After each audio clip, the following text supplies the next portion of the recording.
We will be starting momentarily. Slight technical delay.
Well, we will now go ahead and call this evening's meeting of the Champaign County Mental Health Board to order. It is Wednesday, February 18th, 2026 at 5:45 p.m. in the Shields Carter Room of the Bennett Administrative Center, Urbana, Illinois. May I have a roll call? Alejandro Gomez. Here. Tony Nichols. Here.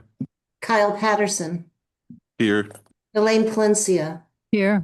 Emily Rodriguez. Jane Sprandel. Here. John Paul Joachim. Here. Molly McClay. Here. All right, we do have a quorum, so we can move on to our next item, which is the agenda. This is on page 1 of your packet. Is there any discussion about the agenda, or would anyone like to make a motion?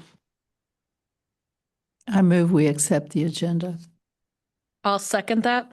All right, Palencia motions, Sprandel seconds. Any final discussion? Seeing none, all those in favor of approving the agenda as presented, say aye. Aye. All those opposed, same sign. The ayes have it. The agenda is approved.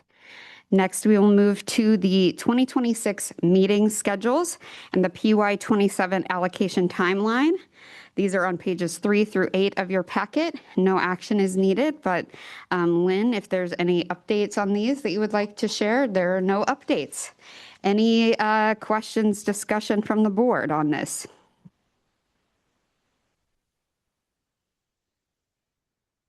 Pretty straightforward since we recently approved it. So seeing none, we will next move to CCMHB acronyms and glossary. These are on pages 9 through 20 of the packet. No action is needed, but Lynn, any updates? The whole document, we kind of redid it to make it accessible. Yay. Which will be a theme for other materials. So I just want to give a applause to the staff for working so diligently on the accessibility of the materials. Especially Leon, since Linda's pointing at Leon. Any discussion from the board about the acronyms and glossary?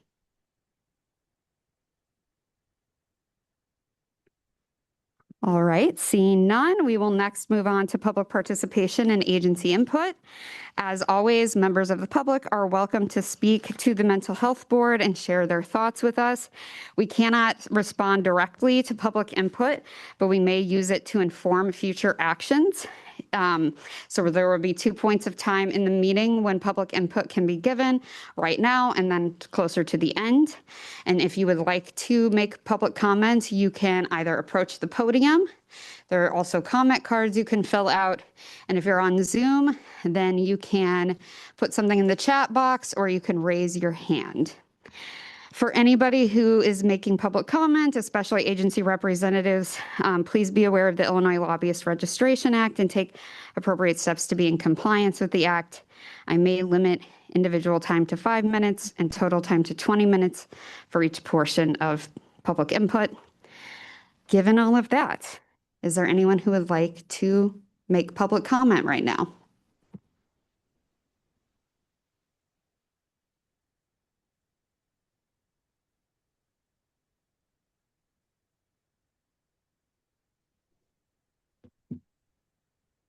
Hello, I'm Haley Wright. I'm with CLA, but contractual CFO for Courage Connection. And we are requesting a consideration for late funding submission for the FY27 funding application. This submission was completed prior to the deadline, but still was being entered into the portal during the cutoff time. But everything was completed, and it was just getting it into the portal by the deadline. So we were unable to have everything entered and submitted in the portal by the 4:30 p.m. cutoff. And I think we have more from Courage Connection. Thank you. Good evening, distinguished board members. My name is Matthew Fletcher. I am the interim executive director at Courage Connection. I've had the great honor of holding this position for the last 7 months, and I call it an honor because Courage Connection is a very important agency in this community. Not only are we the oldest domestic violence shelter in the state of Illinois, but as it stands, we are the only comprehensive domestic violence prevention agency that serves Champaign County. With domestic violence being one of the top public health issues that is affecting our community, it is absolutely essential for our agency to be able to provide free trauma-informed domestic violence counseling services to survivors in our community. Now, Courage Connection is incredibly fortunate to have the expertise of Clifton Larson Allen as our consulting CFO. We are very grateful to have and be able to afford a CPA like Haley Wright so that we can instill accounting best practices and ensure fiscal responsibility. As the interim executive director, I am responsible for the management of all operations at Courage Connection. Our failure to submit the financial portion of the fiscal year 27 grant application falls solely upon me. I intend on taking full ownership and responsibility of that failure. And to ensure that this never happens again, I am implementing the following mandatory structure moving forward immediately. At 2 weeks until any grant deadline, we will be having a mandatory meeting between the interim executive director, our consulting CFO, and our director of grants. We will be having another meeting between the three of us at 1 week, and then another one with 3 days to go before the submission deadline. We will ensure that all applications are submitted at least 24 hours ahead of every deadline. This structure, this interim structure, is only going to last until March 24th, when Courage Connection welcomes our new executive director. And it gives me immense pleasure to introduce Courage Connection's next executive director, Ms. Katie Harmon. Thank you. Good evening, everybody. I just wanted to briefly introduce myself. I'm thrilled to be starting as Courage Connection's next executive director on March 23rd. For those who aren't familiar with my background, I've worked here in Champaign County in the areas of homeless services and domestic violence services for the last 16 years. I've worked closely managing local, state, and federal grants, including grants from the Mental Health Board and the Developmental Disabilities Board. And I'm very confident in the plan that Courage Connection, under Matthew's leadership as the interim, is putting in place. And really just want to reiterate the essential services that they offer, in particular, DV counseling services offered by trained domestic violence staff, free and accessible and confidential, is essential in Champaign County. And again, just want to reiterate, I'm really confident about the plans that they're putting in place. I'm looking forward to working with the staff there. They have an incredible team, dedicated team, providing really good services and needed services in our community. So I will be stepping into that role on March 23rd, and I sincerely appreciate the board's hearing our comment and offering hopefully grace in this leadership transition. As many of you know, going through a leadership position, particularly the executive director position, and being without a permanent executive director for an extended period of time is difficult for any organization. So just sincerely appreciate your consideration of this request. Thank you so much.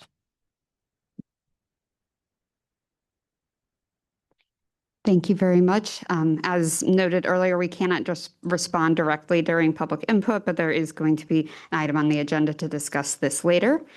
Is there anyone else in person or online who would like to make public comment?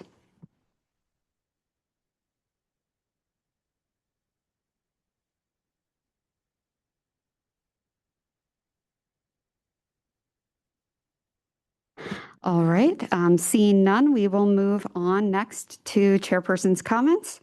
Hi, I'm Molly McClay. I am the current chair of the Champaign County Mental Health Board, and I welcome you all here this evening.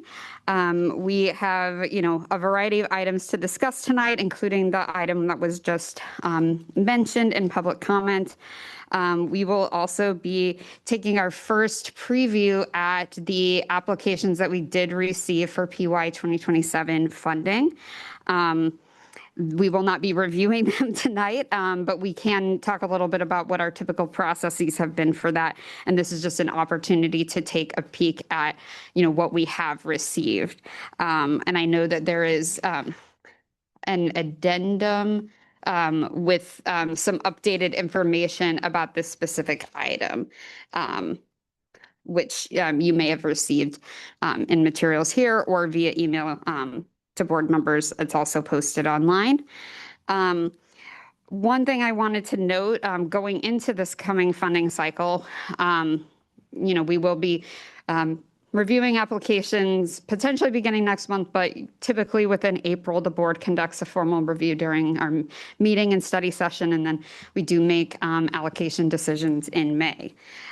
This year, I think many of us knew going into this funding cycle that it was going to be a bit different given the federal landscape for mental health and substance use services. And while we were extremely happy to see many applications, including from returning programs and some new programs as well, one thing to note is that we do have a very large difference in the amount requested of us for funding and the amount we are likely to have available. And that amount is close to about $2 million difference, which is a bigger amount of difference than I have seen in my entire tenure on the board for the last 4 years. So I think it is going to be, a very difficult and very competitive funding process this year. But it is also very exciting to see so many programs come to us, wanting to grow, wanting to get funding for the first time. And I am looking forward to the next several months where we will be discussing that. I think that is all of my comments for now, but there will be other points in time when I'll make comments too. So that concludes my comments, and we will next move to Executive Director Lynn Canfield's comments. Hi. So you have very few actions requested tonight, but one of them is possibly going to take some time to figure out. So I don't want to spend too much time making comments on comments I've already made in the board packet, but I will talk more as we get to some of those items.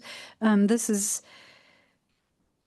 think there are 8 new applications to the Mental Health Board and then some expansions on those, so that we wouldn't consider those new applications, but there are 9 new ones. And then there's, on the DD side, there's only 1 new one, but some also expansions. So we look at expansions as new applications, with a similar level of detail. And so we kind of jumped right into reviewing applications. There's a lot going on the staff team since we put this board packet together. So I'm confident that we're going to be able to bring you those reviews and the timeline that we promised.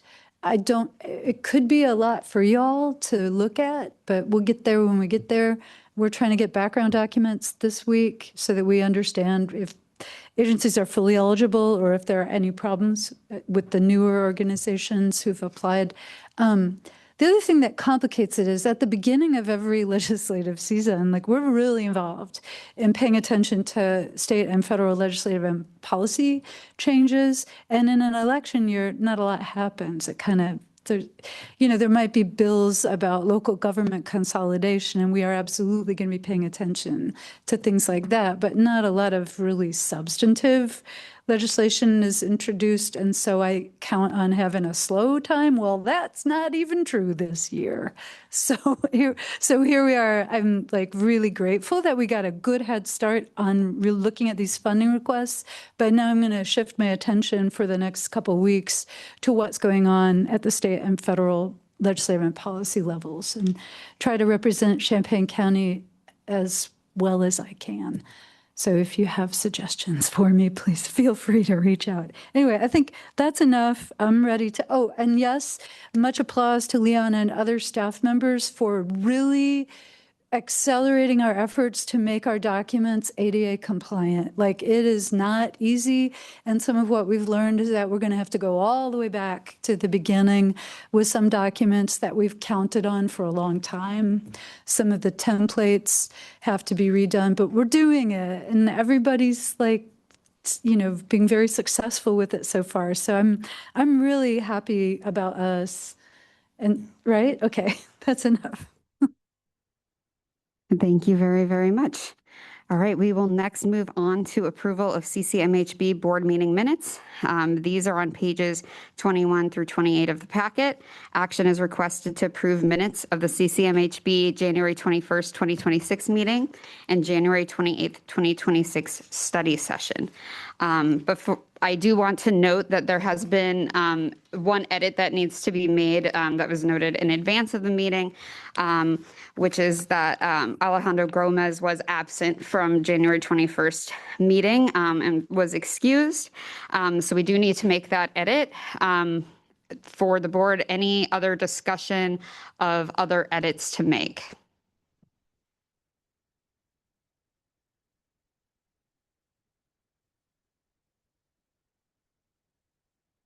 All right, seeing none, I will move to approve the minutes of the CCMHB January 21st, 2026 meeting and January 28th, 2026 study session as amended. Second. All right, McClay moves, Joachim seconds. Any final discussion? Seeing none, the motion has been clearly stated. All those in favor, say aye. All those opposed, same sign. The ayes have it. The minutes are approved as amended. Next, we will move to the vendor invoice lists. These are on pages 29 through 32 of the packet. Action is requested to accept the vendor invoice list and place them on file. Any discussion? Or would anyone like to make a motion?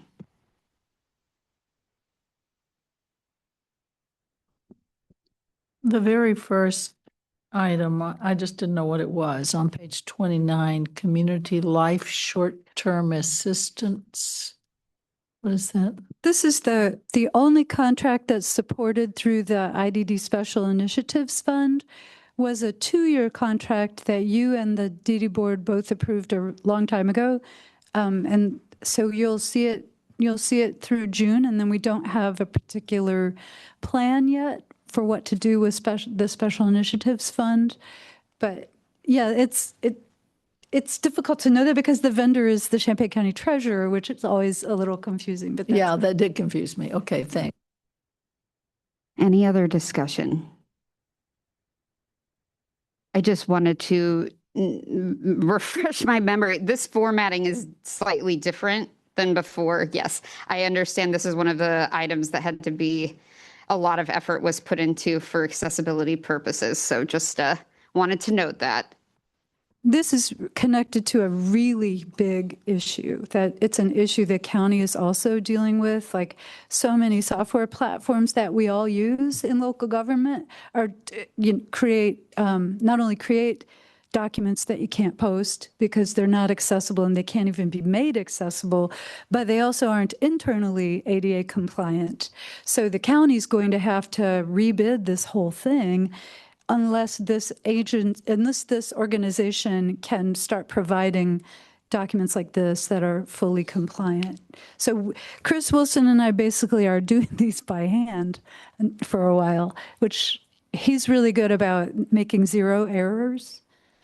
So I'm glad he's helping me. So in regards to making these ADA compliant, is that something that the county has chosen to do? Is this a state level or a federal level like rule? This is a federal law that goes into effect in April, and everything that's posted online, even if it's needed as background information from a prior meeting or report, has to be fully ADA compliant. So it's a very big challenge. We've figured it out this far. I know it's not very attractive, but a screen reader will be able to understand it. So it's part of what you have to do. So we're ready to help others in the county if they need help with this, but basically they're going to need to work with the vendor.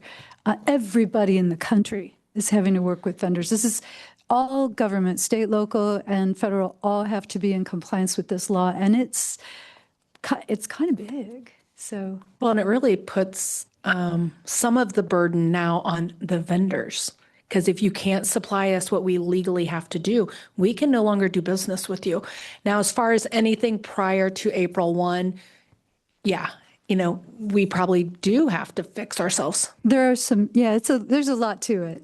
We've got some trainings, one last month and one actually next week, that are going to be available to everyone about what the new rules mean and how to get there. So. Well, sorry to sidetrack us, but I thought it was important since we're all about, advocacy and making things, accessible, that I kind of wanted to know a little more about it. So thank you. Any other discussion?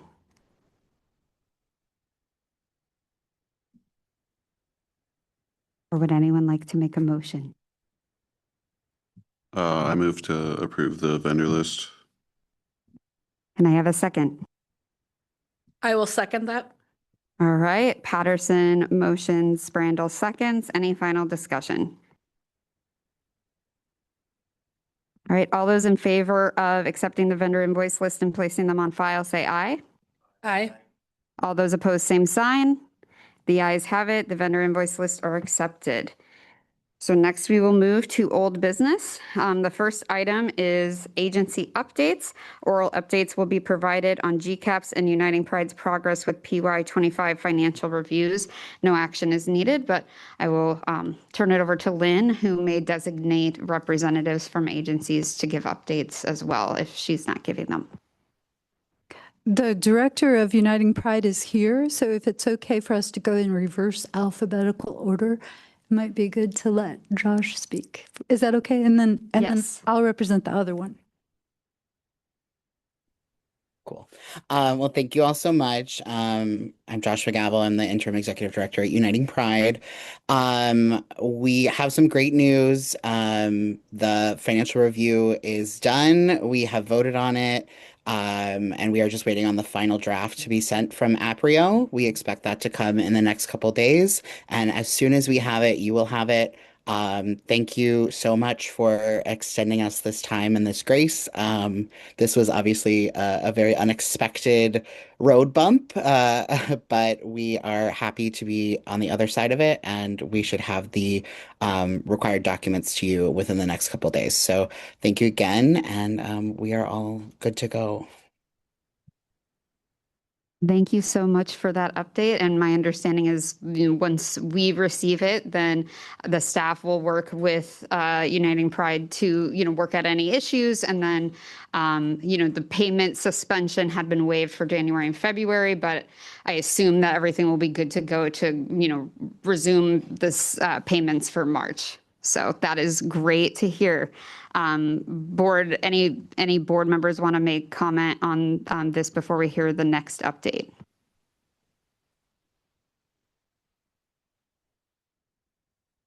I'll just add very, very grateful for your diligence and staying on top of this, because it was definitely a really unexpected situation. And, thank you for working so diligently and quickly to get it resolved. So we can next have Lynn share other updates. The executive director of GCAP shared news that's quite similar. They have also a financial review coming. It's pending. There are some documents which require their board members' signatures, and their board members have been on vacation. So the thought is end of this week, which is like fantastic. And we are all caught up. The staff and consultant reviews of every submitted audit and financial review are finished. So we're ready to take these on whenever they come. It shouldn't take us very long. But at any rate, the payments can be released for March. Yay! So. Any discussion from board on this?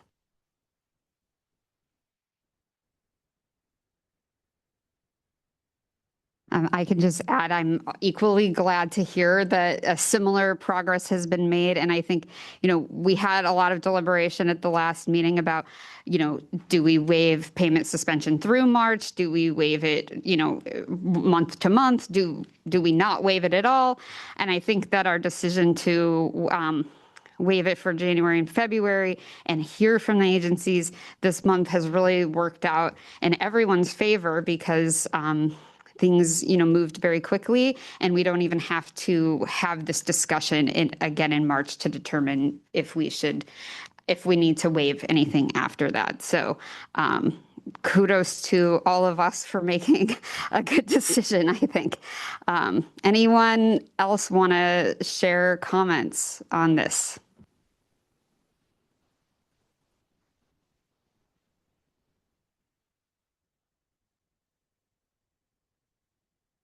Lynn, anything else from you?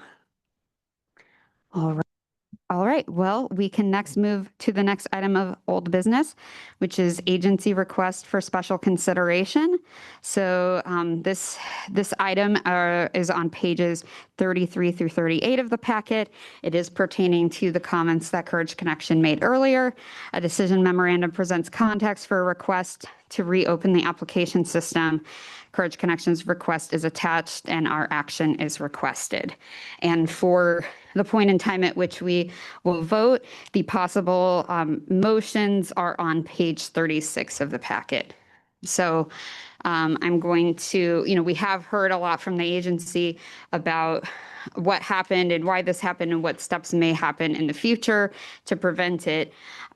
We definitely will have the opportunity to ask the agency questions if we would like to. I would like to start by having Lynn give some background on the situation and the perspective of, kind of what happened on the staff side of things when this occurred, as well as like why we have to, if we are going to take any action, why we have to take it in the way that we are with reopening the application.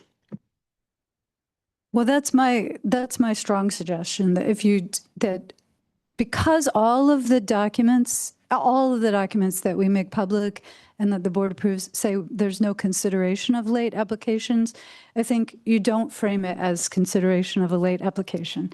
If you want to create the opportunity, the other way to create the opportunity is to have a fully open public application opportunity.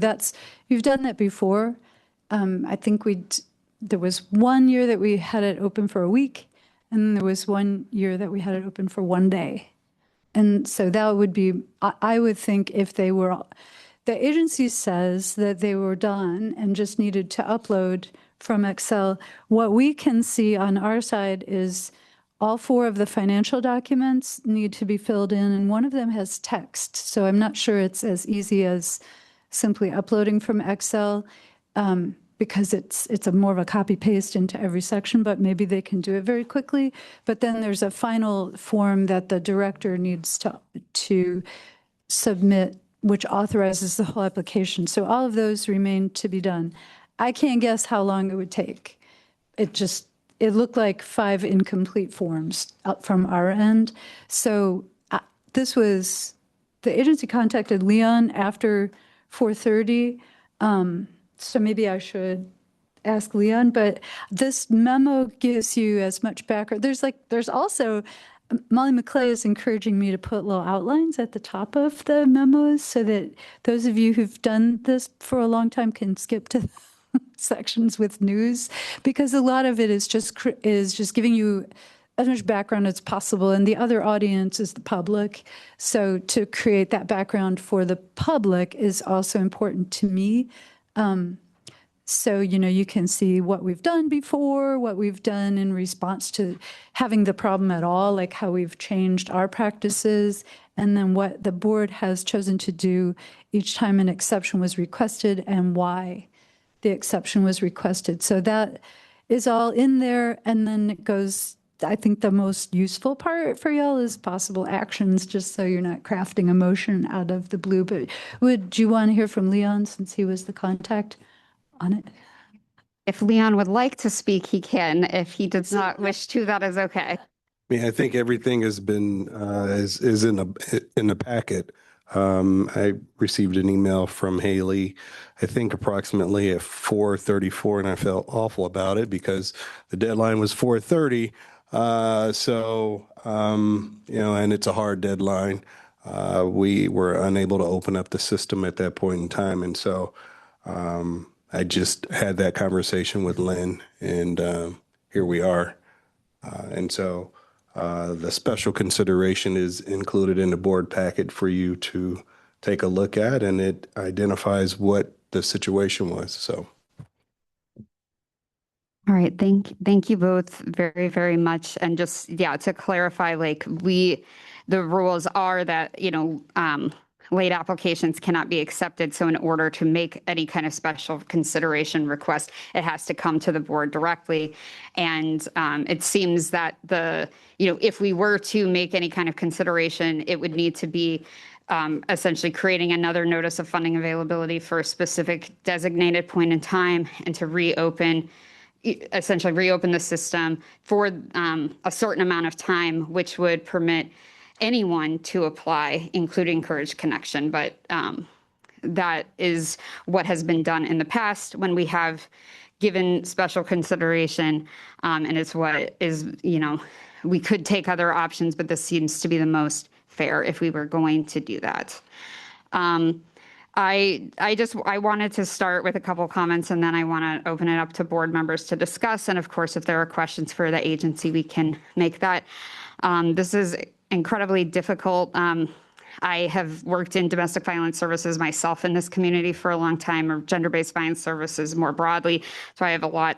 I have prior interactions with Courage Connection, and I know the great work that they do. I have serious reservations about approving this request. We have had times when there has been a very extenuating circumstances, such as a gas leak in the building, COVID, things like that, where we have made consideration and reopened the application system. But for me, not having all the forms filled out in advance of the deadline is not an excuse that I feel is extenuating enough to grant a special consideration. That concerns me because these services are incredibly important. All the services we fund are incredibly important. I do know that our funding makes up a small percentage of Courage Connection's overall budget. It's about 4% per the reports we received at the last meeting or the meeting before that, which makes me feel less nervous about the possibility that survivors would go without services. As somebody who cares deeply about this issue, it pains me greatly to say that I would not recommend that we make this consideration. However, this is not just one person. This is all 8 of us. So I would like to open it up to board members to make comments and move toward making a decision. Well, if you read the other scenarios that have happened in the past, one of the decisions had to do with if we opened it up again, would be putting that late application at the end of the decision making. And we don't have enough money to fund everything, so that puts it in another kind of jeopardy, but it's still in the mix. So that's a kind of middle place. Not a yes and not a no, but some consequence for having not made the deadline. So Thank you. I guess I will respond by saying I am concerned about the large amount of difference between what we've already received from agencies that did turn in applications on time and how much we are likely to have available, even if we are sort of possible projections are off. The idea that they could be off by $2 million is just not really feasible. So we are going to have to make some incredibly tough decisions this year. And it feels very difficult to me to sort of include those who did not get it in on time in competition with the same money for people who did, agencies who did get it in on time. 14 agencies are asking for an increase, on what they've already gotten. So that's huge too. Any other comments?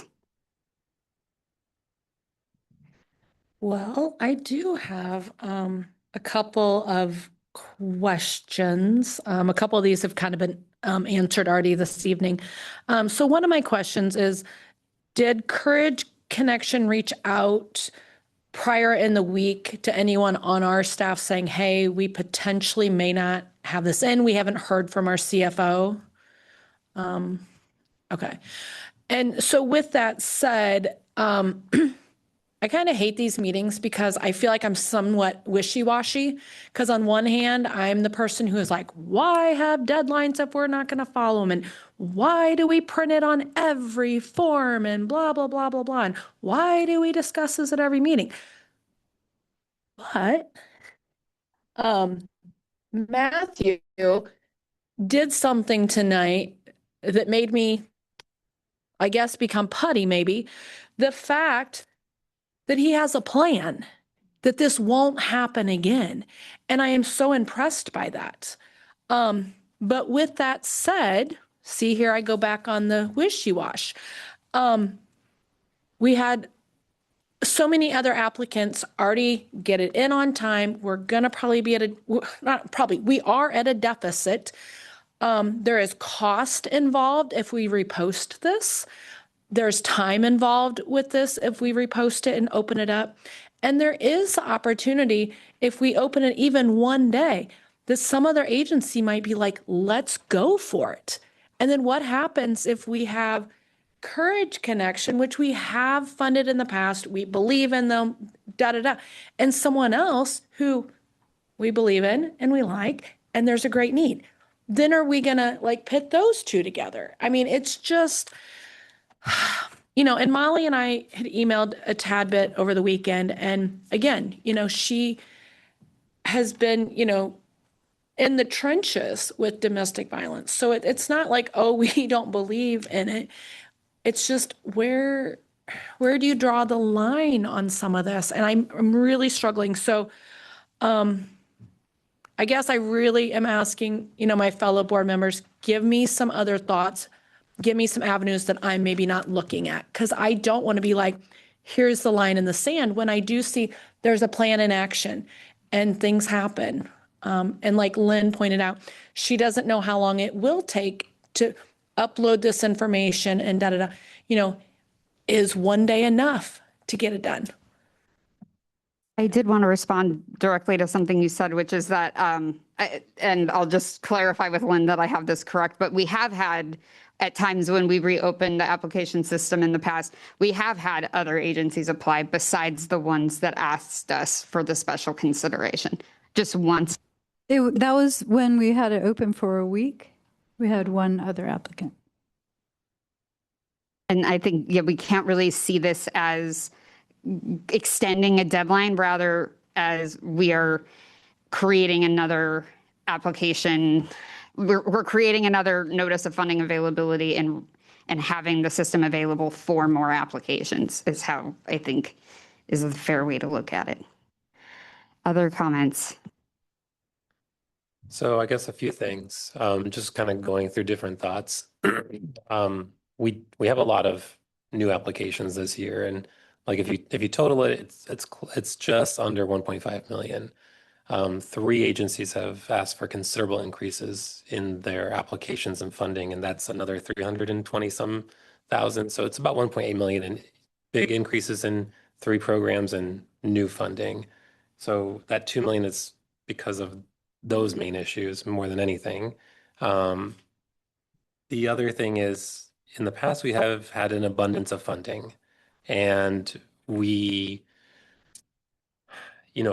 wanted to make the biggest impact with those resources. And so agencies had the luck that we wanted to make sure that they got funded because we had the resources. If we didn't fund them, that money a lot of times would not be used. And would go back to taxpayers or go back to the general fund or however that works. But we're not in that situation anymore.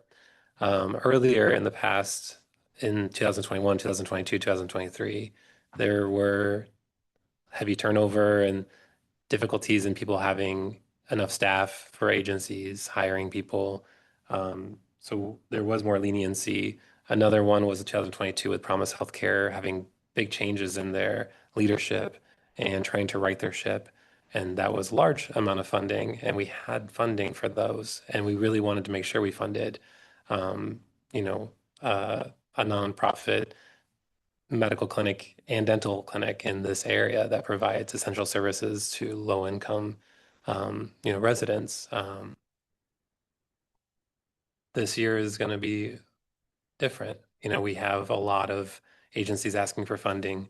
We do not have enough resources to fund everybody. We have a vastly, shortfall of funding compared to the amount of applications. I don't know how we're going to end up funding, because I know in the past we just kind of funded things that we've already funded in the past in the previous years, and I don't know if that's the right answer anymore because we have so many new applications. It's going to be more of, we might not fund things we funded for many years and might fund new programs.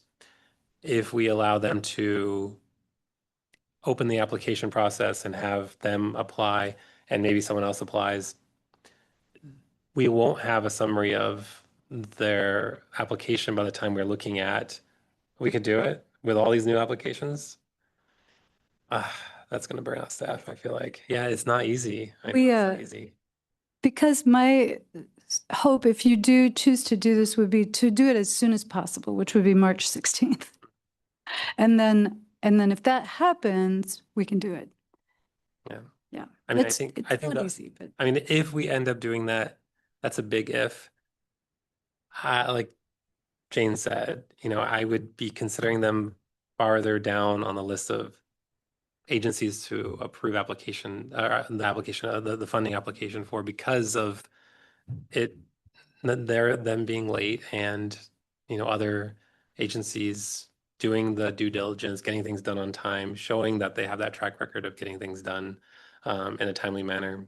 I would probably fund other agencies first. And I know it's only 4%, but it is, domestic violence. So I feel very conflicted about what to do in this situation. But I would probably not approve to reopen the application at this time. I hate saying that. But yeah, those are my thoughts. Thank you. Yeah, I have a few thoughts about it. If we opened up the system and allowed them to complete the application and turn it in, then, I would want it to go probably to the bottom of the pile too, because everyone else got it in before them. And I think it's inevitable that would probably deny them in that case because of so many applications that we've turned in. And I think that giving them the heads up right now could help them to go ahead and organize and have a plan for what they're going to do financially, rather than wait until May to deny them and then they may not have a plan. So I think it may work out best to deny now instead of in the future, which I think would be inevitable anyway. But definitely think that domestic violence is priority and I'd want to approve all of them, but we have to be selective given the funds that are there.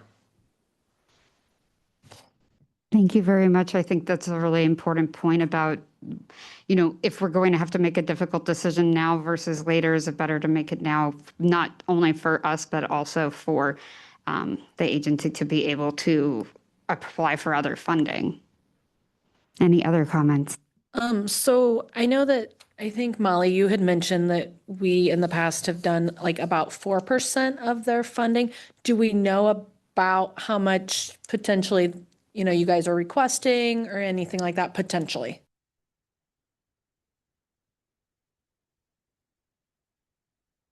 Can we hold that question? Because I saw Emily wanted to speak as well. Thanks.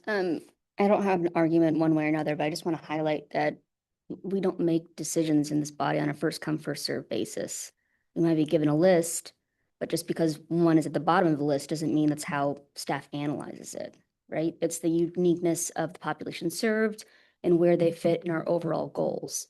So I just wanted to highlight that. I mean, I don't think that we're skipping. I don't think that the order is so important. It's who are we passing over and what needs are we not meeting? Is this a unique part of our portfolio? Thank you. Yeah, go ahead, Kyle. Looking at the memo, I think to me what it simply comes down to is it looks like in the past 5 years we've done this for 6 different agencies, and in my mind the precedent's been set that we do allow for this. Especially, I mean, I've been serving on the mental health board. There's a little gap in there, but basically since 2017, and I think that we funded Courage Connection every year. So this is, I mean, they're the only agency in town that's specifically focused on domestic violence. And I think that, I think we should move forward with allowing to reopen the application process. All right, thank you. Yeah, do you have a comment? Okay, Lynn, go ahead. I just want to apologize to you, John. If a lot of agencies submitted applications, we might have a hard time getting it caught up. But even if we can do all of the things that we do on the schedule we've promised, I don't know that that's going to be very easy for the board. So I apologize. Your point is well taken, that it might just take longer to finish some of these processes. We've been lucky in the last few years to keep on schedule, but anyway, that's up to you. Just, I guess, remind me, did we last year with funding, were we able to know if we would be able to, were we able to look at the other applications that had been submitted late at the time of making decisions for funding?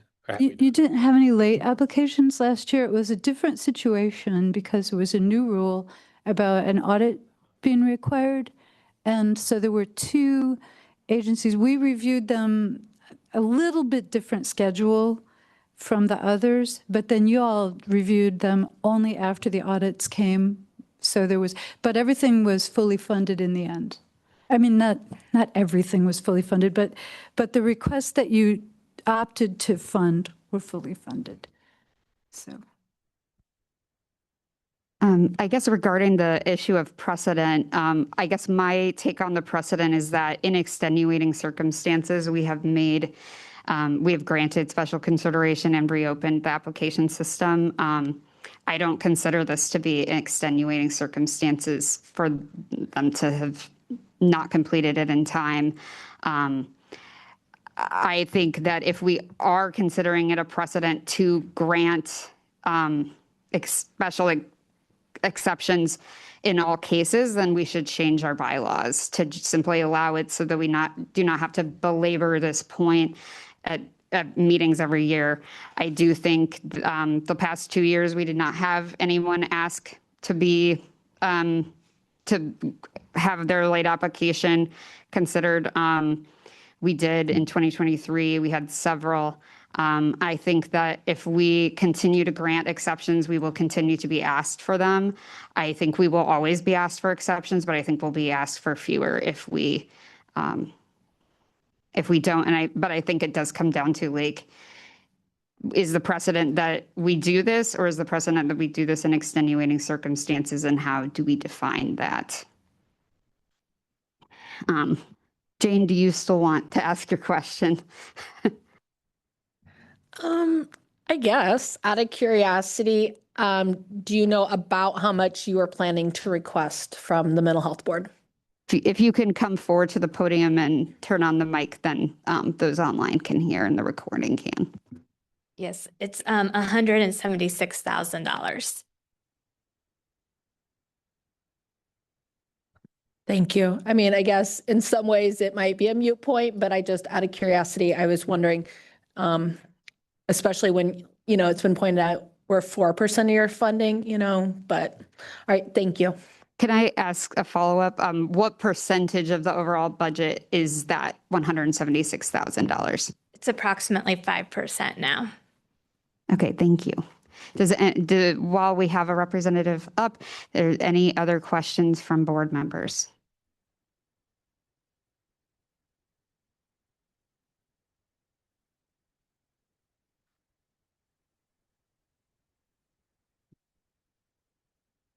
All right, thank you very much. And if we do have other questions, we will definitely call a representative forward. I'm not detecting a consensus. I know there are some board members who said they would probably not approve this request, and other board members who said that we should. Is there anybody who hasn't shared their thoughts who would like to, or anybody has a different perspective, maybe has changed their mind? I just have a question. I need to consider this comprehensively. So when we do decide approvals, when we have a finalized list, are we able to know the percentage of that amount for that agency's budget? Okay. So you have access to all of the applications. You might not yet, but the rest of the board does. And if you don't want to look at them online, we can print them for you or send you electronic copies. And all that information is in there. In the staff reviews, we're going to tell you the percentage of the total program revenue that this request is, not the total agency revenue. But I think for this agency, total program and total agency are the same. Mm-hmm. But it is a detail that we can provide upon request, or that you can see. Gotcha. So, okay. Does that help? Yeah, that does help. I just need to think things through comprehensively. I think, in terms of like the type of services that you pointed out, I think that's very crucial and important. The percentage of the agency's budget requests coming forward, and I think everything is contextual, right? I think if we were to have late submissions, no contact, no nothing, then obviously, I would probably lean on the side of not approving that. But since they did contact Leon, at the midnight hour, so to speak, I think that adds a little bit of context for me, in the sense that it was just, barely late, and they were trying essentially to submit that through. So I just wanted to note that as well. So. I appreciate that. I want to make a comment that is not necessary until you're making decisions about funding, but just a reminder that just because you don't fund it doesn't mean it doesn't exist in the community, because the state is actually responsible for some of the more intensive services that we all really count on, especially crisis services. And when the state is failing to fully fund crisis services, this is where the mental health board money is very helpful. Like you really can fill in gaps like that. So I would say domestic violence and sexual violence are areas where the state has let us down before. So it's that's one of the reasons we write about the context in which your funding sits. And it won't be so relevant until April or May, but we just really need to pay attention to that. Like domestic violence funding, we would think would be stable, and it is not, unfortunately. So. Yeah, go ahead. I'll be voting to reopen. I think, while I agree it would certainly simplify the decisions that we have, or that, I'm sorry, I'm going to vote to reopen very selfishly because it'll be you guys that have to make those decisions.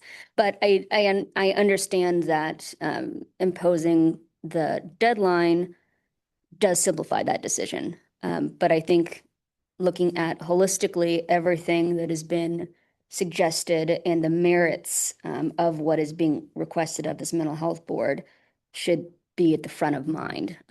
It seems like the deadline would, I want to say asinine. I think that there are better arguments for and against when we look at the needs of our community. And I know that you all will meet that challenge when it comes. So again, I'll be voting to reopen. Thank you. I think, Emily's point kind of just makes me think a little bit more about the decisions we're making, right? Like making sure, what services do we want to make sure we're providing or have in this community? Like you said, it's not a first come, first serve. For me, it's more of how is this a sign of, is the agency going to continue to thrive or are they going to continue to struggle, right? Since I've been on since December of 2019, I don't ever think we've had any issues with Courage Connection before. Correct me if I'm wrong. Like with late applications or audits or anything, we haven't had any, correct? Yeah.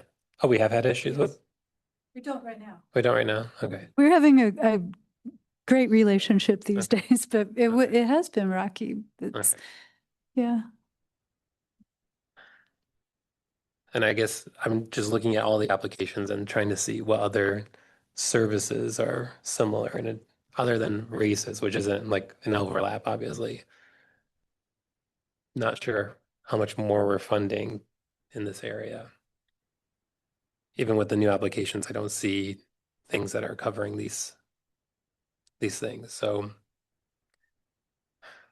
at the end of the day, I don't know if I'm going to vote to approve the funding. I do worry about burnout for our staff because we have great staff and I don't want to lose any of our great staff for all the work that they've done over the years. So I still don't know how I'm going to decide or to vote. I know I can kind of guess who's probably for reopening it and who's more of a hard no. And I think there's some undecided as well, but I'm not sure.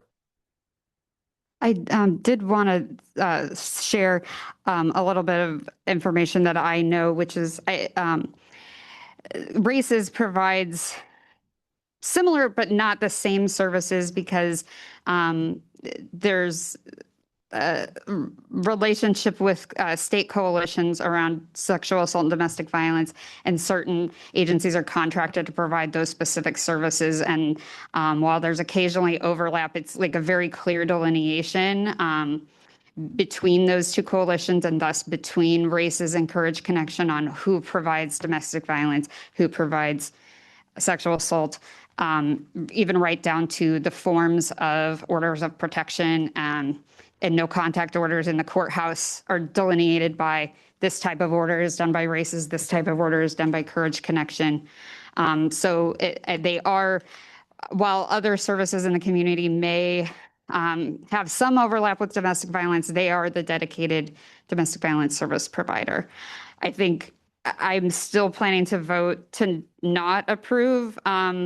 If we comprised a much larger portion of their budget, I would be much more concerned. But since we are only 5%, I do think that I suspect the funding will remain stable. Maybe that is a risk for me to suspect, but that's a big consideration for me is, what percentage of their budget overall are we? And as Tony said, if we decide to, not move forward with this now, does that give them the opportunity to fill that gap through another funding source?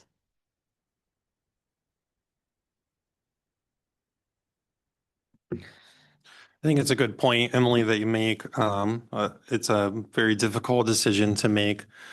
So we don't know as far as what other organizations offer domestic violence programming. It sounds like not too many other programs that we fund. So, I think that's an important point to make.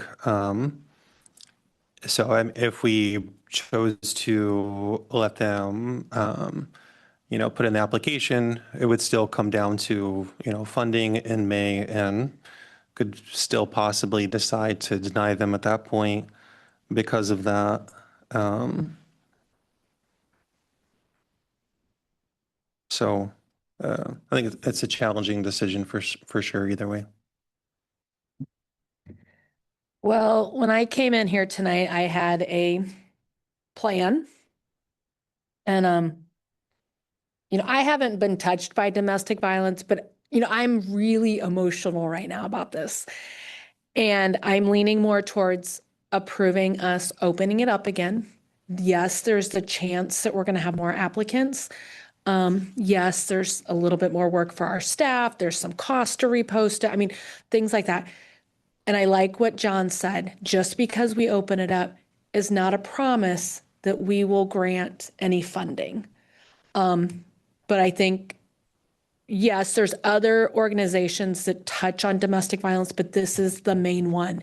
When people are in a domestic violence situation, this is where we refer them. This is the name they know. We are not their main provider. So again, yes, they would like our estimated 176,000, but if in the end we say no, they're not going to close down. And I feel like it gives them an opportunity to maybe get a piece of that if possible. But it also kind of gives them an opportunity. Okay, hey, we need to find a fundraiser. Or we need to find something to maybe make up some ground because we may get all of that, none of it, or a little bit in the middle. So I would be willing to make a motion unless someone else has any other comments.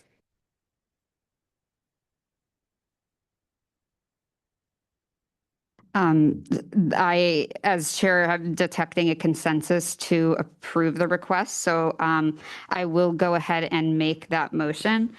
So I do move to approve the request from Courage Connection for additional time. Well, okay, let me back up. If we do this motion to approve and we vote yes, then we do need to make a second motion. I can, we can, the second motion is to allow CCMHB staff additional time to review, which I think that we should do. So actually, I do not plan to vote yes on this though, so it probably doesn't make sense for me to make the motion. So I can make the second motion if we vote yes, if the consensus is yes though. So Jane, do you want to go ahead and make it?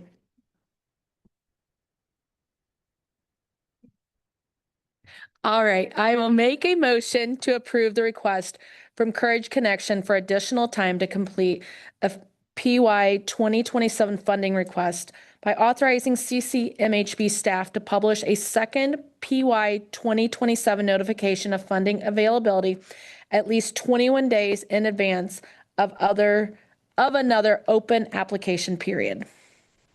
Second, Rodriguez. All right, Sprandel moves, Rodriguez seconds. Any final discussion?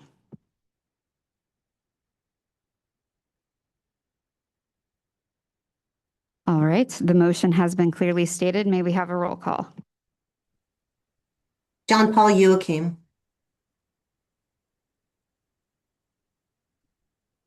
Yes.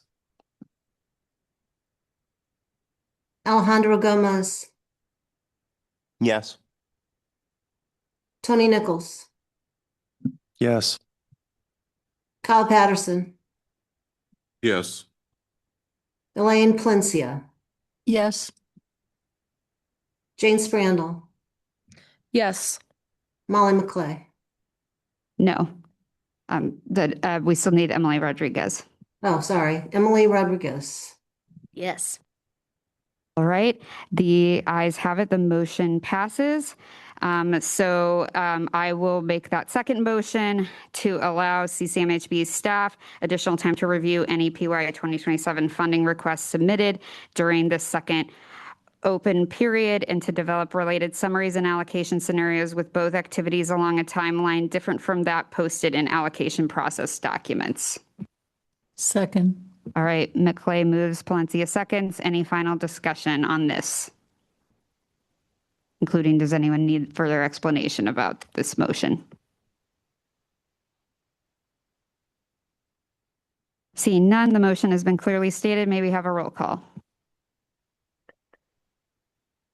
Jane Sprandel, Yes.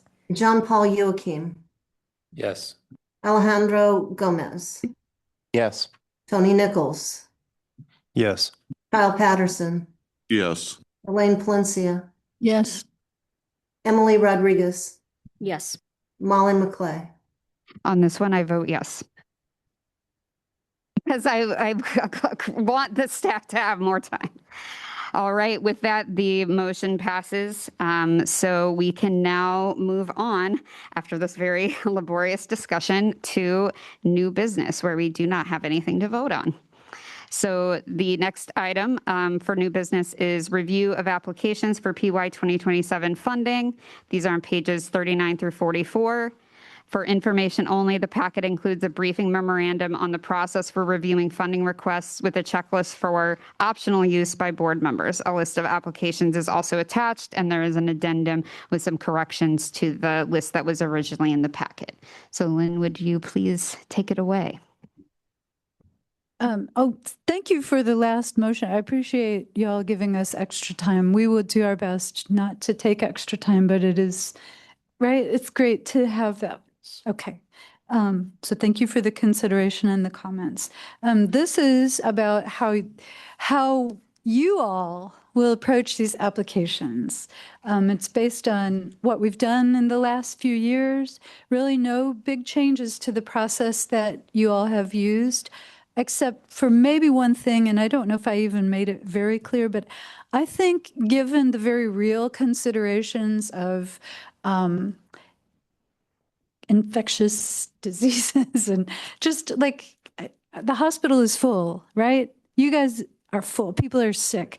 I don't think we should require agencies to be here in person when we're reviewing their applications. I think just making sure that they come at least online should be enough. I think they've proven to be good communicators in that forum. So that's the one thing I'd like to just turn down a little bit. Is that if that's all right with y'all? And I think our staff also do very well participating online when needed. So just a lot of people are sick these days, and I just keep thinking that's so unfair to make everyone come here in April. So anyway. It also makes the meeting more accessible too. So that was really the only change I made. Obviously, like I updated the dates because we have, a different set of Wednesdays every year. Some of the dates are study sessions. So for those, it's even nice if board members need to participate virtually. But the really important dates are when we promise to deliver you the products. And then the other important information is how do you want to, if you want to look at applications, what's the best way for you to look at them? Do you want to see everything? Do you want to look online? Do you want paper copies? Of what we've printed already? Do you want electronic copies of what we've got, or do you want everything, or do you want to wait and just decide later? Do you want to rely heavily on the staff summaries? All of that is fine. The big thing then next is for the board chair to look at the assignments of reviewers if you all like that approach. But otherwise, that's all really that I have to say. We updated the checklist too, and then this was the original. In the first version of the packet, I had missed a couple of things. They were pretty consequential. So that addendum, I'll stop sharing. That's also posted online and you have it. That's accurate, I think. So if we find any more errors, we'll keep updating it. But this will appear in subsequent packets as well. So that's it. Thank you. Lynn, where are the addenda? I did not get one. I got an email, but thank you. I have it on my computer, but I would like to see it in front of me. Or the yellow. Yes, yes.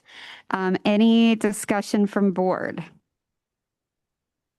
One thought that I have, I don't have a lot of time to read, and I'm not a big reader. Elaine, she's our extraordinaire and reads every word, thank God. I really appreciate the staff reports because to me, the biggest things are right there. And if I read those and I have a question, I've never had a problem saying, hey, Lynn, Leon, can you explain this better? So for me, that's been beneficial, and I'd be more than willing to explain to you a little more because I know you're like, what is she talking about? So personally, I like the things, but I think some of us, Elaine might be one. She's like, I want the darn application. Exactly. And I have done both before, but then I realize sometimes I have a lot of paper and I don't read all of it. And so I hate to waste resources, to be honest. I'd rather say, hey, and there have been times where I'll be like, hey, Lynn, can you print the whole application of this one? So that's just kind of my personal opinion. And we could do it a member by member basis, and we could just let Lynn know, hey, I want these, or just give me the abridged versions. Like way more than y'all need to know, but if you want me to print stuff, if you want us to print stuff, it might be good to wait until the first week of March. Just everything is ready to go. I can send you electronic copies of anything. I can give you access to the online system, but for making paper copies, we have a lot of demands on our time for the rest of February. So if it's okay, is that okay? All right. That seems totally fine. And I mean, we will definitely have time to discuss process, as we get closer to when we do reviews. But I know, last year we did make some changes to the way we did the board reviews, where we had the staff, Leon and Chandra, both alternating, give high-level summaries so that the board discussion could be more concentrated on our questions and less of a pull toward the board summarizing what is in the program summaries. And I think that worked well. And then, having different board members assigned to different applications, but giving everybody the opportunity to ask questions worked well. But of course, if anybody has suggestions on ways to improve the process, I know we went through, we talked to each board member fall 2024 to come up with ideas to change the process for spring 2025. So we could we're past fall 2025, so we won't be doing the asking each board member, but if anybody does have feedback or things that they want to change about the way the board discussion went, we can definitely talk about it. And you can also let Lynn and I know as well. Any other comments or questions from the board? This might be overstepping since I'm just the vice chair. I know that we've went back and forth as far as sometimes we can say, hey, these are some agencies that I'm really passionate about or whatever. And maybe if it's acceptable to Molly, maybe we could say, hey, these are agencies I want to dig in deeper with, whether it is we have I don't want to say a personal interest, because I'm not saying we're advocating for some agencies more than others. But there are some agencies that I know of better. And so I'm going to maybe have more deeper questions than just being like, well, I don't even know what they do. So that would be, I guess, one of my things. If Molly and Lynn were okay, maybe if we were to give some suggestion, these are the types of agencies that I do feel more, maybe even educated to talk about or things like that. In terms of being like you would maybe be like, hey, Lynn and Molly, these are some agencies I would feel comfortable with, taking the lead on the review in the meeting. Yes. I see what you mean. Yeah. I think that last year when we made this slight adjustment, part of it was to pair together board members, those who had been on the board longer and those who had been on the board less long, to work together on various applications. And we tried to consider what kinds of agencies board members would want to talk about. But I think, we're definitely open to hearing if there's specific ones that you feel most comfortable with. And I think in prior years that was the case too. So I'm definitely okay with that. Any other comments?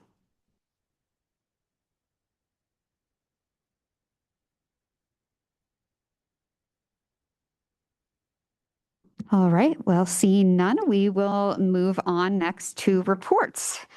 So we will start with staff reports. These are on pages 45 through 50. From information only, staff reports are included in the packet. Any comments or questions from the board about the staff reports?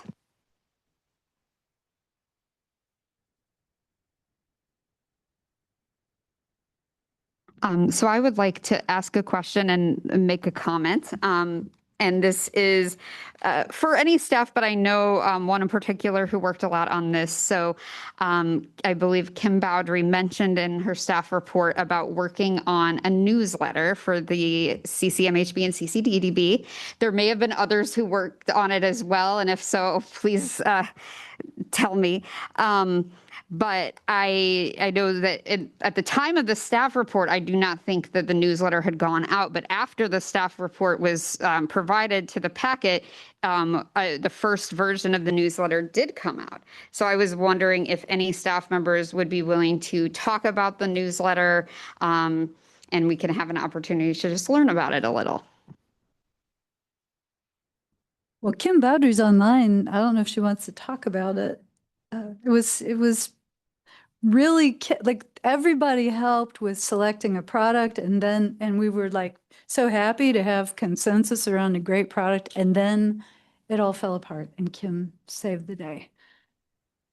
Yeah, I'd be happy to answer any questions. It was a very challenging ordeal to find a product that was able to go from just a newsletter to be a newsletter that was emailed out to the public. So I am currently gathering information for a newsletter for March. If you guys have anything that you would like to be included, please send that to me so that I can get that put into the March newsletter. I don't really have anything else to say about it unless anyone has specific questions. Thank you. It looks awesome.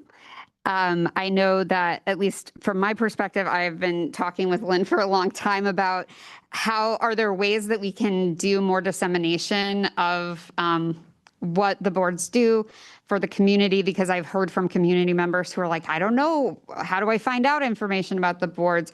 And, like, people want to know more.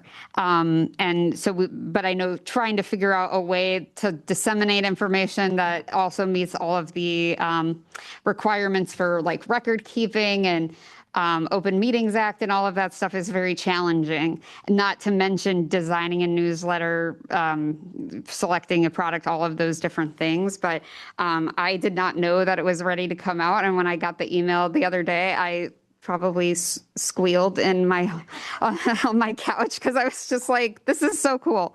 It looks beautiful, and it's a great way for the community to be more informed about all of the things that are happening in the mental health, substance use, and developmental disabilities here. So bravo to all who worked on it. And please, other board members, please share any comments or questions you have. Well, my apologies, Kim. I think as I was reading it, I immediately texted Lynn and was like, oh my gosh, I love this. It's amazing, blah, blah, blah. And she's like, that's mainly Kim. And I don't think that I sent you a thank you email, but it was amazing. Thank you so much for all your work and your peers, who I'm sure did a little bit of work. You actually did send a thank you email, so you're welcome. Any other comments or questions?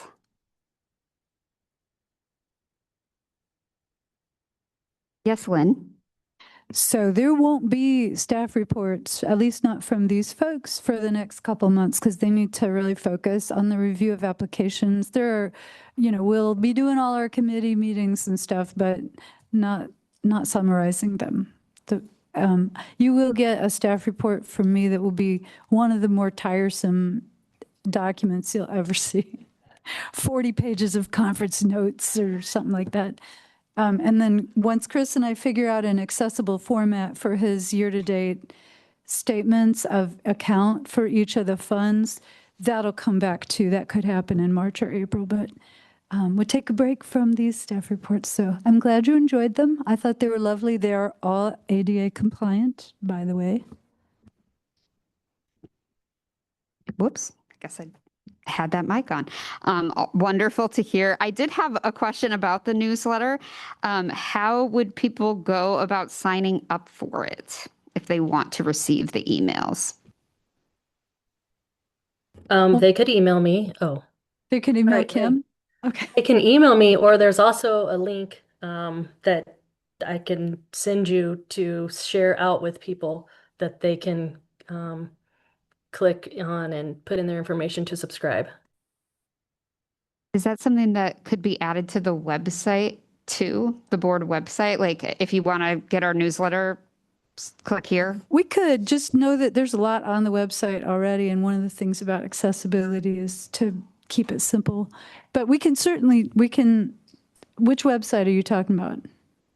I guess any of the board websites. Okay. We can it's a thought. No, it's fine. We could do, maybe we'll do all of them. So Kim, that'll be a fun project for you and me in the next couple of days. We can do it. Okay. Well, and I had even jotted down the Expo webpage and the social media pages of Expo, but I know that we're kind of a little bit in limbo with that. So it's not like I expected. Oh, are you our No, queen now? all that stuff is going to continue. We just don't know what it's going to say, but we need to make sure it's all ADA compliant. But there's nothing wrong with us adding this message to each one of those. It just might take a little bit to get it all done. Any other comments on the staff reports?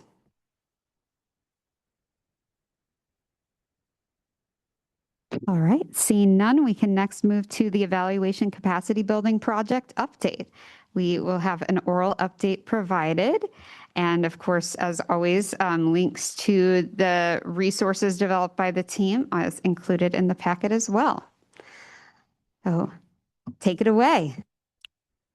Well, good evening, everyone. Happy hump day. It's almost over. Woohoo! I'm going to keep this short. Want to thank Kim for giving a shout out for all the evaluation stuff in the newsletter. We do newsletters every month. I know how much they take to do, but our hope is that giving out the information, especially about our office hours, is going to have agencies and programs lining up to just get some quick evaluation assistance through our office hours. So they're on demand and people can sign up at any time. We are providing technical assistance, so in-depth technical assistance to 3 different programs. That is going really well, working on different needs that they have in terms of survey development, as well as thinking about logic models and other components of evaluation. So whatever it is that they need, we're providing that to them. We are also working on the microlearning that I had talked about last time, which is helping agencies and programs learn how to create their own surveys into Microsoft Forms or Google Forms. And we have a one-pager that's going along with that and it will be ADA compliant. So that agencies and programs can utilize both the video as well as the written text and follow along with it. We've been working with our working group, and so we thought we would do an in-person training on how to actually implement the Microsoft Forms or Google Forms for creating a survey. And then we decided, based on the needs of our working group members, is that they also need help with creating an evaluation plan. And so that will help to create institutional knowledge within different agencies and programs as to what they're evaluating, how they're going to evaluate it, and so forth, and actually write it down as a plan so that it's not just one person in a program knowing what they're doing. And then if they were to be promoted or move somewhere else, that information is lost. So we're actually going to put the two together into an in-person training that's going to be a little bit longer, but putting the survey component of data collection into the evaluation plan so that they can learn how to create the plan as well as learn how to use these other resources for collecting the data that they need to for their programs. And we also are working on a report, which will come to the board April 30th as per the due date, and then we'll present that probably in May. So I know it's riveting and exciting for that. You're like, May and February already. It's going to be here like tomorrow, but it's okay. So those are our updates. I welcome any questions, comments, concerns.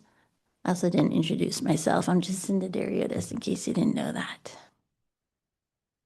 Thank you so much, and agree, May will be here before we know it, and the weather today definitely previewed that. Any questions or comments from the board on this?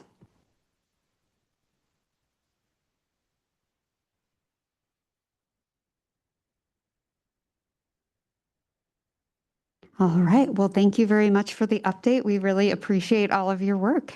Well, thank you. Have a great night. Thanks. And we will next move on to the Community Behavioral Health Needs Assessment activities. An oral update will be provided by Lynn Canfield. I think hopefully I shared that there are work groups. Maybe I shared that a few weeks ago. Work groups, if you're interested, there's a meeting of the steering committee, and I'm going to have to miss it this coming Monday. So hopefully I'll get some information after the meeting, and then I can put that in the next board packet. So. Great to hear. Any questions or comments from the board? All right, seeing none, we will next move to Disability Resource Expo and AIR updates. Oral update will be provided potentially by Lynn and or others, and our links to these programs is also included in the packet. We did have one meeting of the special committee to talk about what the expo should be next. Just one meeting, but I got a lot of input after the meeting too. So I've sent a summary, and with Dr. Dariotis provided notes from that meeting sent that out to all of the people in that core group. We are really having a hard time coming up with a date that everyone can make to talk again. We also don't want to burden these people with too many committee meetings. So we're trying to define some specific activities other than having a Zoom meeting and talking about the same things again. But I felt like some really great ideas came out of that first meeting. So I have some hope for it.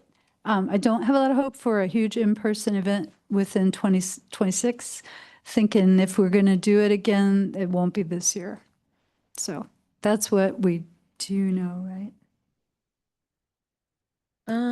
Yeah, I mean, I think that it was a good first meeting.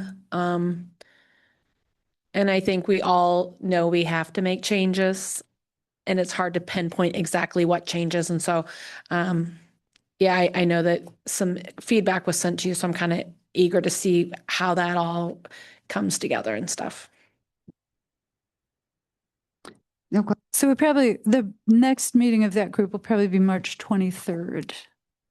We could be missing 2 people if we choose that day. Anyway, so that's in progress. I was encouraged by the input that we got during and after that meeting. For AIR, for the Alliance for Inclusion and Respect, participating in this surprise last Ebert Fest, they have selected a film for us. A couple of us have looked at it. It's quite nice. It's a little bit gentle, shall I say. It's about a music therapist and kind of deals with issues of burnout and grief and substance use, like all the good stuff that we talk about and should talk about. It's the prime actor, the main actor, director, and writer is one person, and they're going to bring her here. So we're looking for someone good. Ms. Somerville has an idea for a good panelist to put with her to respond about music therapy. So that's really nice. It's called Charlie Bird. You're the first people I'm saying that to, but I have sent out an email to the large group of AIR members and heard back only from about 6 people about what they want to do with some enthusiasm. So I'm thinking maybe I'll just reach back to those people only about like, let's have a meeting and figure out exactly what we want to do and just do it. But usually we don't have to do a lot because the festival does most of the work. We just have to find some sandwiches for the artists and make some pretty ads to promote their work. So anyway. Very good news to hear. Any questions or comments from the board?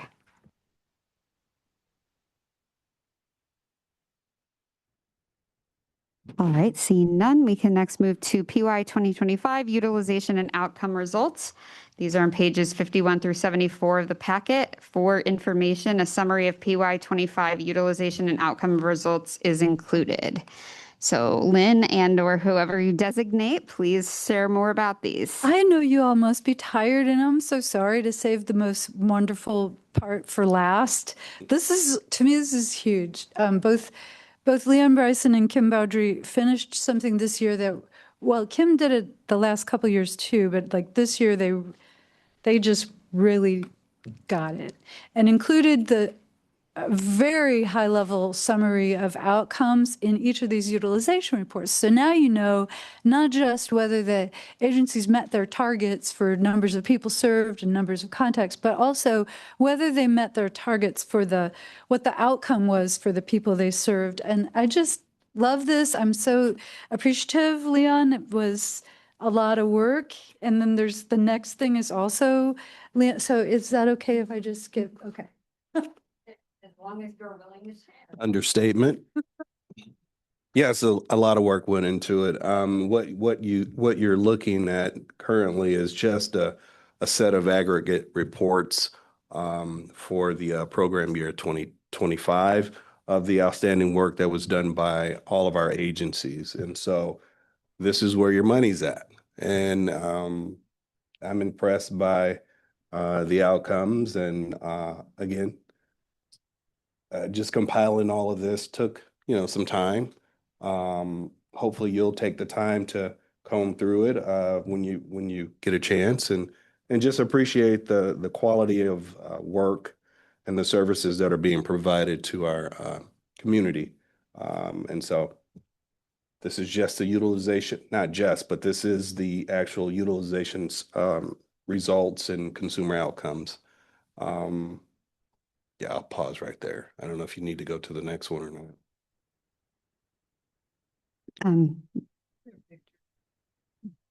Any questions or comments from board members on this? Just a comment. It's too much to read all at once, but I just kind of looked at some of them and it was interesting. I was thinking the difference in some of them that, there was a big difference in target and what was actually done. And you could see trends a little bit, I think, toward what's going to need more services maybe.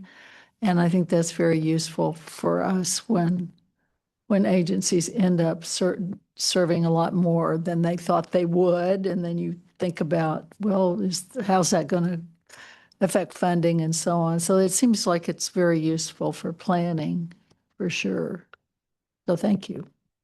If I may make a comment, I think so as well, especially when I'm doing site visits, I get a chance to talk with the agencies about where they are with their current targets versus their annuals. And so this gives a great picture of, how close or how far they're off. Just a good conversation. And agencies are very receptive to discussing that. So it's a nice report. Again, it's I would say ADA compliant. It is. Yeah. That took some time to just getting the format and alt text and all that together, but we did it. And this is just the outstanding work that our agencies are doing for the second quarter. No, that's another. Oh, I'm sorry. I jumped. That's your other triumph. Well, yeah, I'm blending the two, but they're, one is for the year and the other one is for the second quarter of PY 26. And so I'm just trying to speed up the meeting apparently. But you've I'm sorry. I'm gonna just jump in because the source documents that you got, the outcome, this is year-end PY 25, the source documents that he used include some really interesting narrative, like optional comments from agencies, especially if they were dealing with a surprise result. So if you really want to deep dive into what they found, it's all there and we've looked at it and I think, there's all kinds of things to read, but I like that stuff the most because that's what you're paying for. Anyway, but yes, Leon has a whole second triumph over ADA compliance barriers. Again, you just get a good picture, a good image of what's going on within the agency in terms of their services that they're providing. Again, I'm very, impressed by what's happening. They're getting their reports in on time, which makes my job a lot easier. And keep up the good work. Thank you very much. So I guess we're sort of taking these two items together, the utilization and outcome results, which are pages 51 to 74, and then also the second quarter program activity reports on pages 75 through 128. Do any board members have any comments or questions about either of those?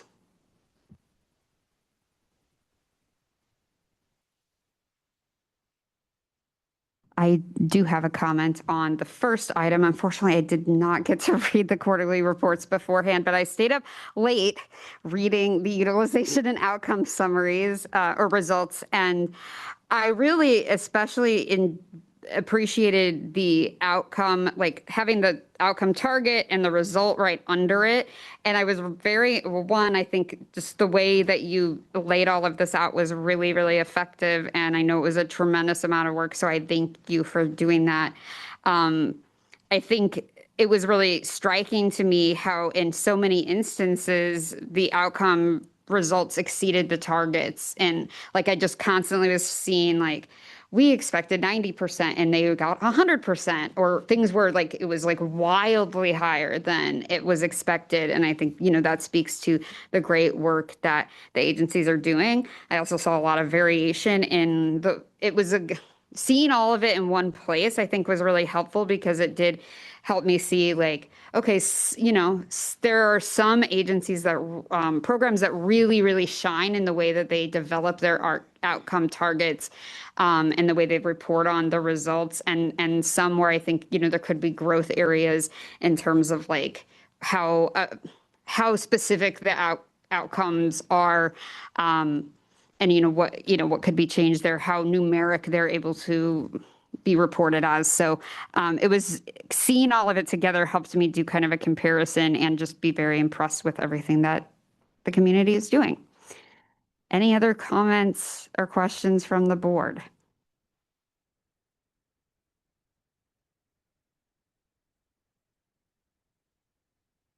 All right, seeing none, we will move to the second portion of public participation and agency input.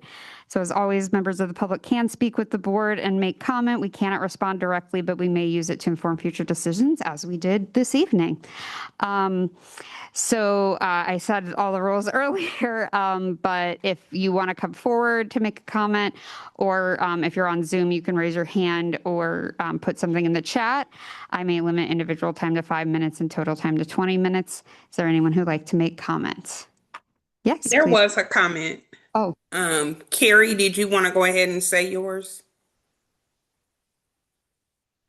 It was when you guys were discussing the Courage Connections, and I don't know if they're still here, but it might be interesting to find out what services might be impacted without the funding, was the first question that I had.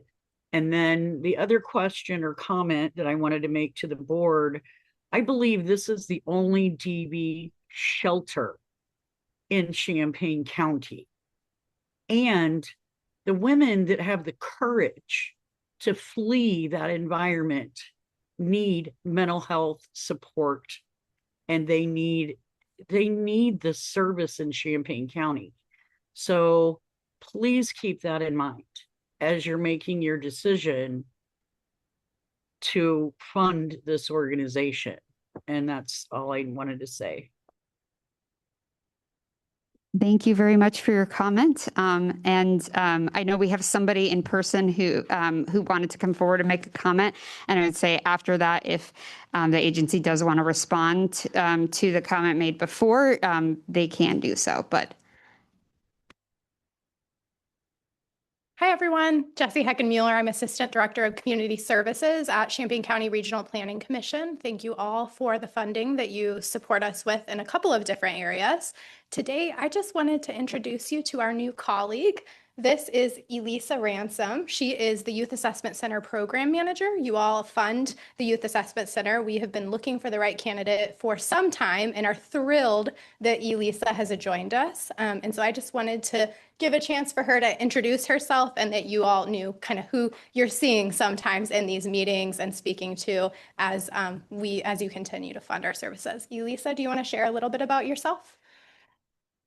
As Jesse said, that I'm Elisa Ransom. I've worked on the child welfare side of things, and I'm eager to be a part of these different platforms and working with you guys. Elisa is being very humble. She has not only worked on the child welfare side of things, but on multiple different levels. She has a master's degree and over 20 years of experience. So we're just really, really excited to have her on the team. So that's all I wanted to share. Thank you. Thank you. Thank you for your comments. Is there anyone else who would like to make a public comment now? Yes, please come forward.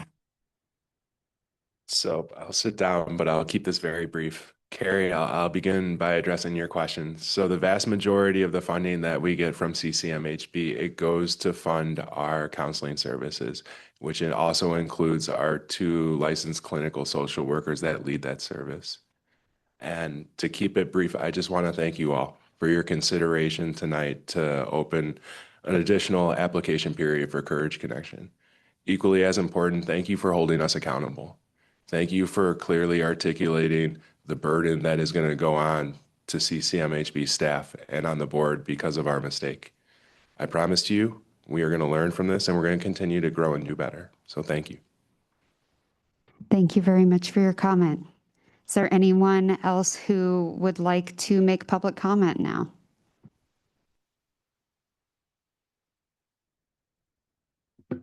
Hi, everybody. I'm Katie Harmon. I'm actually speaking in a different capacity. So I currently work with Regional Planning Commission and am the Continuum of Care Coordinator. So I work with a lot of community partners to address homelessness here in Champaign County. And I just wanted the board to be aware that we're currently undergoing a pretty intensive strategic planning process to really look at our community's needs, gaps in services, and planning long-term for the next 3 to 5 years. So we are consulting with an organization, a nonprofit organization called Homebase, who specifically works nationwide with many communities across the country. And also they previously worked with Springfield and a lot of their homeless services prevention funding. So we're thrilled to be working with them.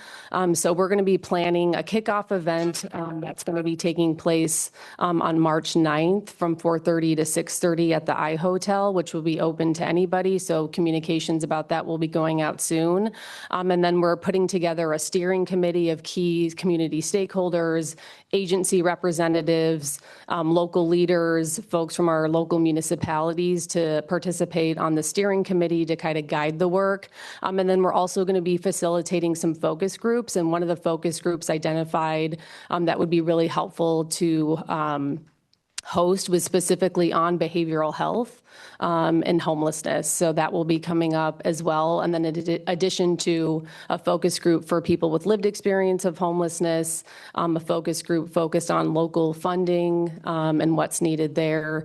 And then as well as a focus group on our overall homeless services system that we have in Champaign County. So all of that work is continuing to be happening underway, a lot happening in March. So just wanted to share that with the board as you currently support the Homeless Services System Coordination Program at Regional Planning Commission. Thank you. Thank you very much for your comment. I had hop in public comment tonight. I love it. Anyone else in person or online who would like to make comment?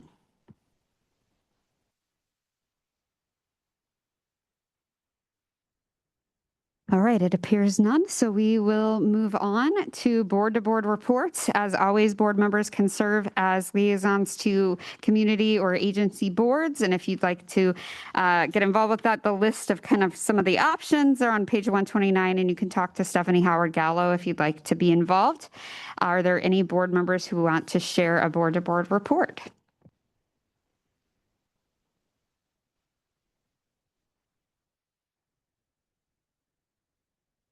All right, seeing none, we will next move to county board input. This is my last meeting.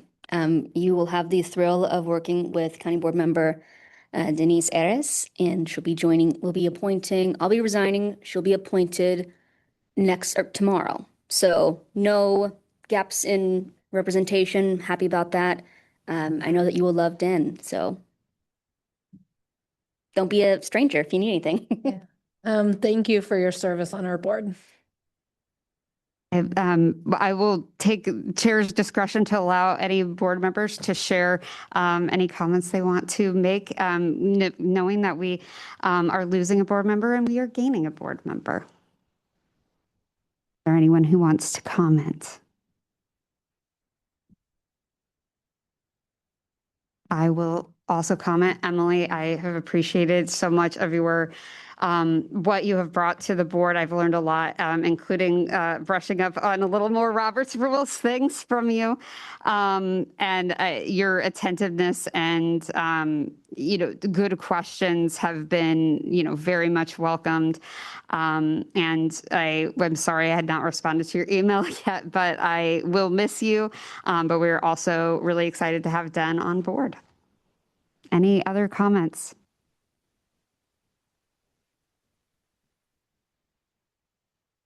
All right, seeing none, we will move to Champaign County Developmental Disabilities Board input. None.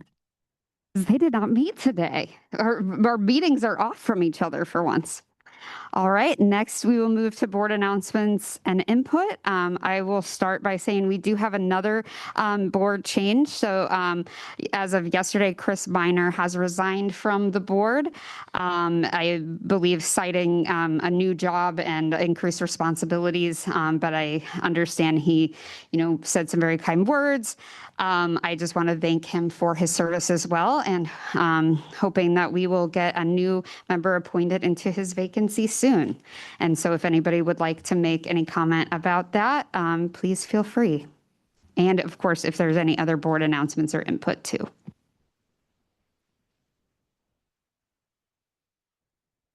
A small comment. So right before the meeting, I was scrolling Facebook. That's what I should give up for Lent. But I noticed that the Illini newspaper, Illini Media, Daily Illini, had reported that the U of I had experienced a suicide death in one of their dorms today. And again, one is too many, and that's why we're here tonight. And so my thoughts, encouragement goes out to all that, are affected by that, and especially the person who felt that was their only alternative. Thank you for sharing that. And that is very, very sad to hear for sure. Any other board announcements or input?